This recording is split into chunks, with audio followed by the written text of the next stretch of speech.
Hello friends, welcome back to the new video. In this video guys, we are going to talk about guys how to set face lock in a Tecno phone mobile. Guys, you want to set your face lock in your Tecno phone, so guys you can set. And guys, now let's see how to set face lock in a Tecno phone. In this video guys, I am going to show you. So before starting video friends, I want to tell you, if you're new in my channel and you are watching my video first time, so guys, first of all go and subscribe my channel, click the bell icon and like my video. So friends, now let's start video. First of all, open your phone setting guys. Guys, click on your security setting. Guys, click on your face unlock setting. Tap here. So you can see this notification. So first of all guys, we will have to choose guys any pattern, pin and password. So we will go with pattern.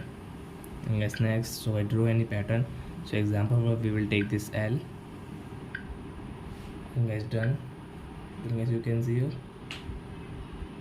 roll is face. Next. So guys, now I am going to pause video guys, show your face. So after show face guys, you can see this notification done. So step here and guys, you can see, so you have your face lock in your Tecno phone guys. So you can show your face to open your phone. So I hope friends you have understood how to set face lock in a Tecno phone. So that's it guys, thanks for watching. Now we will meet the next video with new topic. Before going guys, please go and like my video, subscribe my channel. Bye bye friends.